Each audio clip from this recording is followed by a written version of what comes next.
भगवद्गीता सिद्धांत सांगते. सिद्धांताला कोणताही आकार नसतो, म्हणूनच त्याला कोणताही आकार देता येतो. आणि म्हणूनच आपलं जीवन समाधानी आणि आनंददायी व्हायला हवं असेल तर भगवद्गीतेचं अध्ययन म्हणजे एक प्रकारे त्या निराकार स्वरूपाचीच आराधना असं म्हटलं तर वावगं ठरू नये. हरिओम. आता आपण 11व्या श्लोकाकडे येतोय.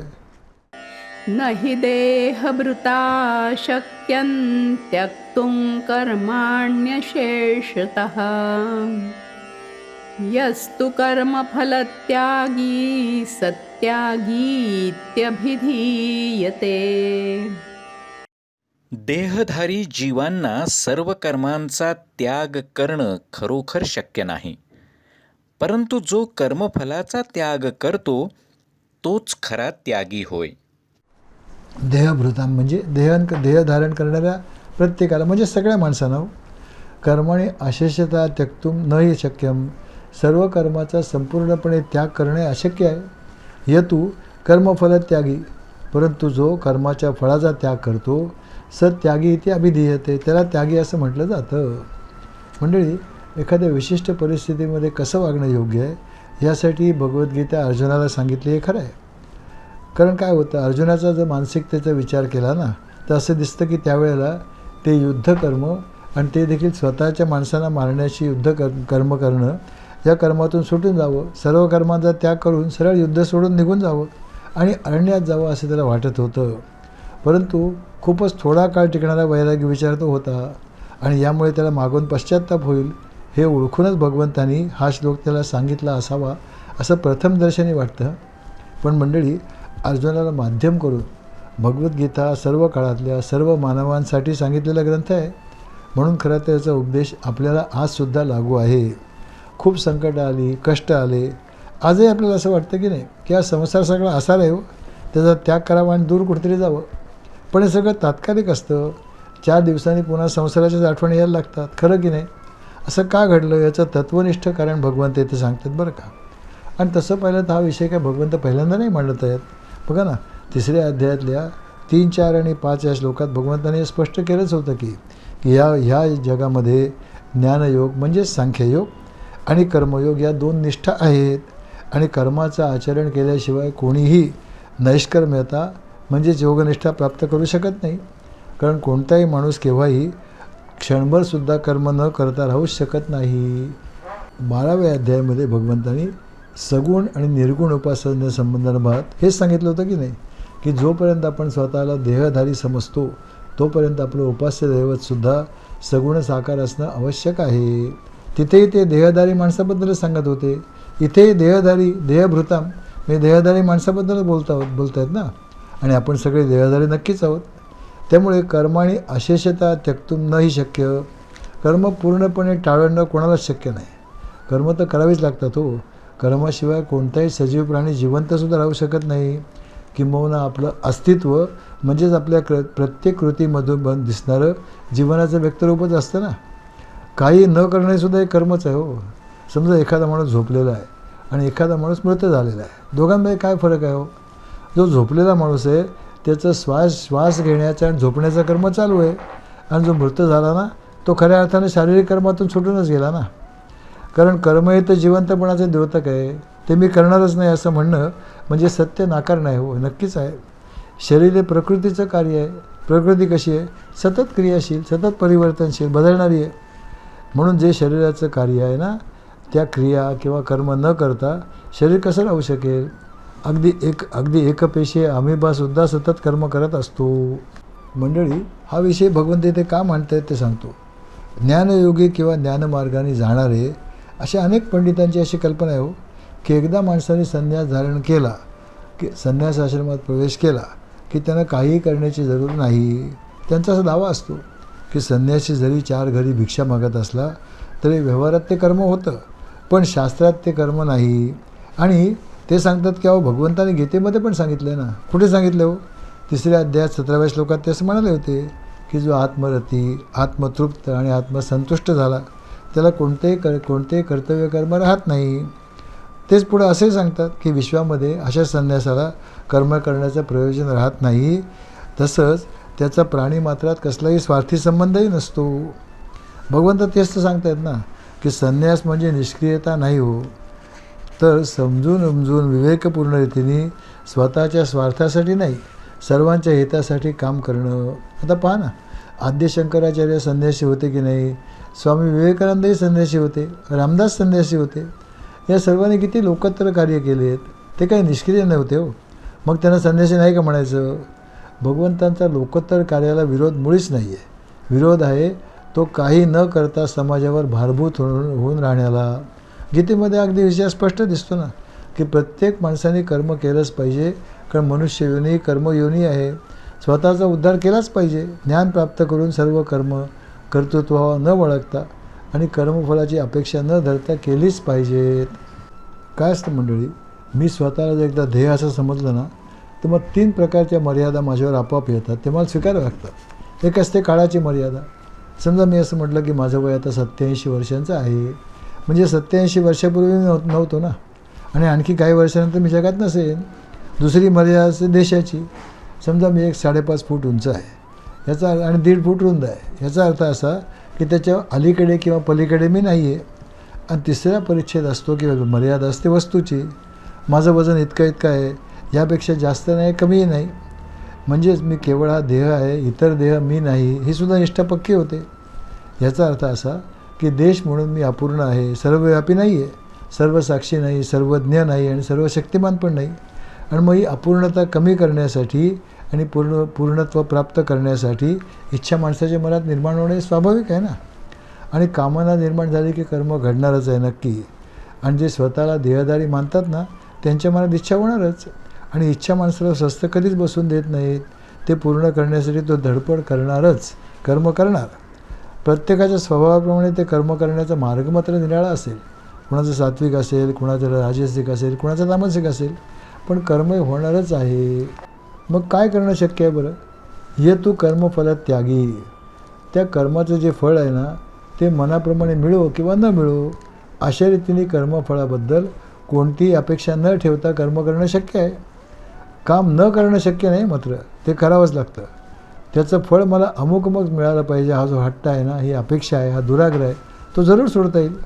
भगवंतांना काय अभिप्रेत आहे ते पहा. रिकामं बसणं त्यांना मंजूर नाही हो. आश्रमधर्माप्रमाणे कर्म केलंच पाहिजे. म्हणजे ब्रह्मचारी आश्रम असेल तर विद्याभ्यास करावा, गृहस्थाश्रम असेल तर भरपूर काम करावं, योग्य त्या मार्गाने पैसा मिळवावा. आणि कधी यश येईल, कधी लाभ होईल, कधी हानी होईल, कधी सोसावं लागेल, सगळं त्याग करावा लागेल. म्हणजे मग त्याग म्हणजे काय, थोडं समजायला लागेल बरं का. एखाद्या माणसाने जीवनभर काहीच केलं नाही, उगाच आपलं स्वस्थ बसून राहिला रिकामा, आणि मग म्हणाला की मी सर्वस्वाचा त्याग केला, वैराग्य पत्करलं, त्याला विचारलं पाहिजे हो, अहो त्याग करण्यासारखं तुझ्याकडे होतंच काय? अगोदर काहीतरी मिळव ना आणि मग त्याचा त्याग कर ना. मंडळी, उगाच आपलं ज्ञानदेव, रामदास, शंकराचार्य यांची उदाहरणं नका सांगू. अहो ती उपजताचं ज्ञानी होती. उपजताचं प्रखर वैराग्य असणारा माणूस ना लाखो कोट्यवधीमध्ये एखादाच असतो. तोही अनेक जन्म संसिद्ध असतो. त्याच्यामागे अनेक जन्मांची प्रखर साधना असते, परिश्रम असतात. आणि काहीच जमत नाही तेव्हा आपली भगवी वस्त्र धारण करावी आणि फुकट मिळेल ते खावं, हे अध्यात्म नाही हो. हा खरा संन्यासच नाही ना. भीक मागण्याचा एक वेगळा प्रकार आहे असं फार तर म्हणता येईल. भगवंत सांगतात, सत्यागी इथे अभिधीयते. ज्यांनी प्रथम कर्म केलं आणि मग त्या कर्माचं काय फळ मिळेल याविषयी जरा चिंता नाही केली, तो त्यागी. त्यानं ज्याने कर्मासक्ती, कर्तृत्वासक्ती आणि कर्मफलासक्ती यांचा त्याग केला ना, तोच खरा त्यागी आहे. आता पुढच्या श्लोकात भगवंत या त्यागाची 3 प्रकारची फळं आपल्या जीवनात प्राप्त होतात असं सांगतायत. तोही बघूया आपण. आता या 18व्या अध्यायातल्या 12व्या श्लोकाकडे येतो आहे. 12व्या श्लोकात भगवंत सांगतायत, अनिष्टमिष्टं मिश्रञ्च त्रिविधं कर्मणः फलम् भवत्यत्यागिनां प्रेत्य न तु संन्यासिनां क्वचित्. तो त्यागी नाही, त्याला मृत्यूनंतर इष्ट, अनिष्ट आणि भिन्न असं 3 प्रकारचं कर्मफल प्राप्त होतं. परंतु जे संन्यासाश्रमात आहेत त्यांना कर्मफलाचं सुख किंवा दुःख भोगावं लागत नाही. अत्यागिनाम म्हणजे कर्मफळाचा त्याग न करणाऱ्या माणसाला कर्मणा इष्टम अनिष्टम मिश्रमच चांगलं वाईट किंवा संमिश्र अशी त्रिविध फलम प्रेत्य भवती 3 प्रकारची फळं प्रेत्य म्हणजे मेल्यानंतर अवश्य प्राप्त होतात. संन्यासीनाम तो क्वचित, परंतु कर्मफळाचा त्याग करणाऱ्याला मात्र कोणत्याही काळी हे कर्मफळ प्राप्त होत नाही. आता विषय कसला चालला आहे? आपला विषय चालला आहे त्याग आणि संन्यासांचा विषय चालला आहे, हे तर नक्कीच आहे. त्याग कशाचा होतो? कर्मफलाच्या संदर्भात त्याग होतो आणि संन्यास होतो कर्तृत्वाभिमानाच्या संदर्भात. त्यागाद्वारे आपण काय करतो? जग आणि त्यातल्या सगळ्या वस्तू व्यक्ती यांची आसक्ती सोडून देतो आणि संन्यासाद्वारे कर्तृत्वाभिमानाचा त्याग करतो. तो म्हणजे तो सोडून देतो. कर्तृत्वाभिमान या अंतःकरणातली भावना आहे आणि कर्मफळ मात्र जगातली वस्तू आहे. म्हणून या 12व्या श्लोकापर्यंत भगवंतांनी त्यागाबद्दल सांगितलं. ते आता काय म्हणतात? अनिष्टम इष्टम इष्टम अनिष्टमिष्ट इष्टम मिश्रम च विविध कर्मण फलम.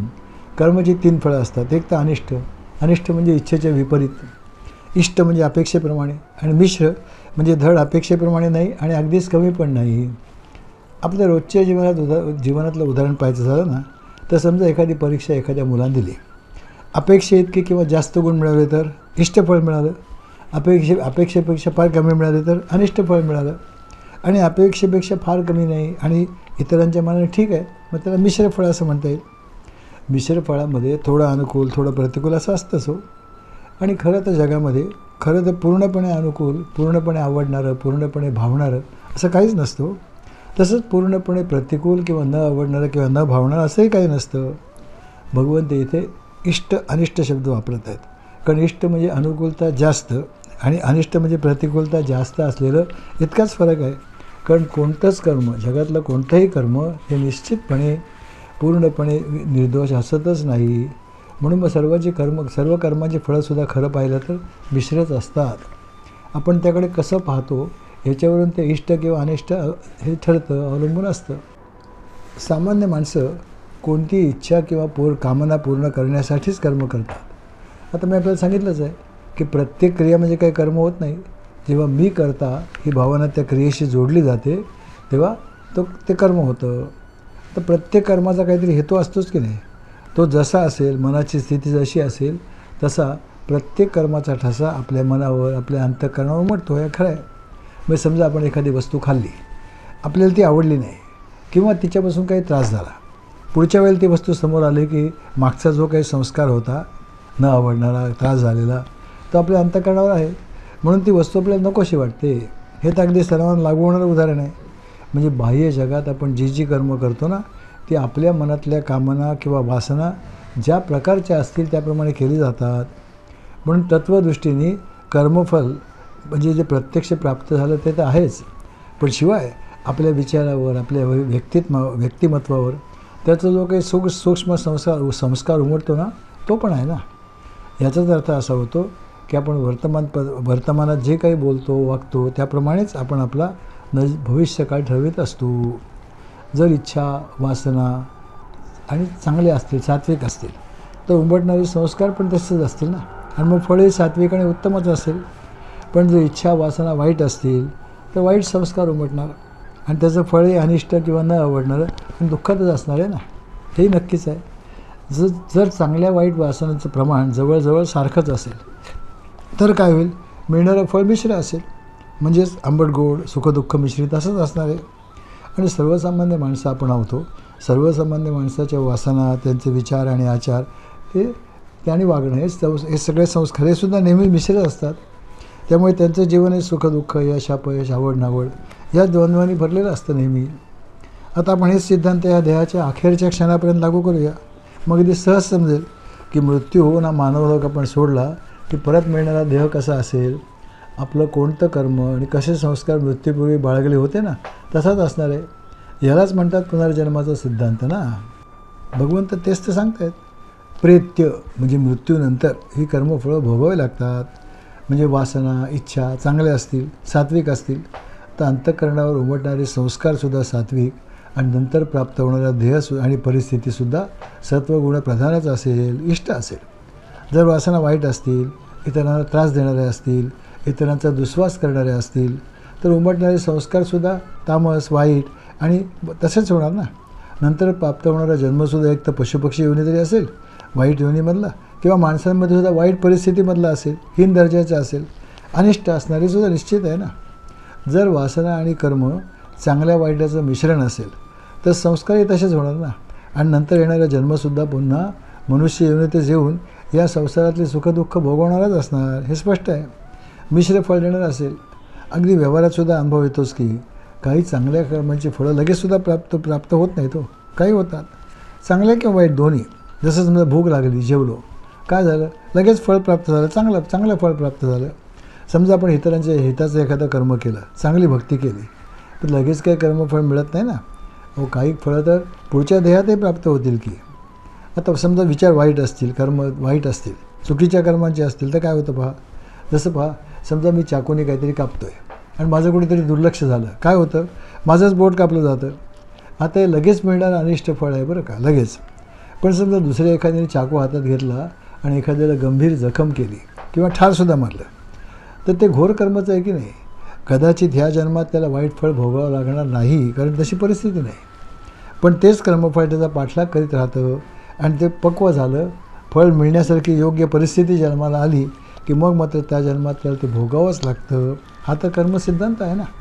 जसं पहा, या बाबतीत संत मंडळी एक गोष्ट सांगतात. आता खरी खोटी माहीत नाही, पण महाभारतातली गोष्ट म्हणून सांगतात. या ठिकाणी मला योग्य वाटते म्हणून सांगतो. आता आपल्यालाच माहिती आहे, कौरव पांडवांची लढाई झाली, कौरवांचा पराजय झाला. पण पांडवांनी धृतराष्ट्राला काही युद्धकैदी म्हणून फाशी नाही दिलं, अपमान नाही केला. उलट काका म्हणून त्याचा मोठ्या सन्मानानं जर राजवाड्यात ठेवून दिला त्यांना. पण शेवटी काय केलं, ते धृतराष्ट्रालाच असं स्वतःलाच मुळी असं वाटायला लागलं की विरक्ती आली. मग त्यांनी वानप्रस्थाश्रमाचा स्वीकार करायचं ठरवलं, त्यांनी आणि गांधारी मातेने दोघांनी. त्यांनी एकदा भगवान गोपालकृष्णाला असं विचारलं की मला माझ्या मुलांबद्दल अतिरिक्त ममता होती, त्यामुळे मी माझ्या पुतण्यांचा दुस्वास केला, माझ्या दुष्ट मुलांची पाठराखण केली, हे खरं आहे, हे पाप आहे. पण मी जन्मांध असणं आणि माझ्या 100 मुलांच्या मरणाचं दुःख मला भोगावं लागणं, ह्याची कारणं काय आहे. इतकी काही माझी कर्म वाईट नाहीत ना हो, कारण आपल्या मुलांवर प्रेम आणि ममता सगळेच लोक करतात की. भगवान गोपालकृष्णांनी सांगितलं की सर्व कर्मांची फळं त्याच जन्मात प्राप्त होतात असं नाही बाबा. कर्मफळं तुमचा पाठलाग करत होती, जेव्हा योग्य परिस्थिती येते ना तेव्हा ती फळं भोगावंच लागतात. मग भगवंतांनी काय केलं, दयावंत होऊन धृतराष्ट्राला त्याचे मागचे अनेक जन्म दाखवले.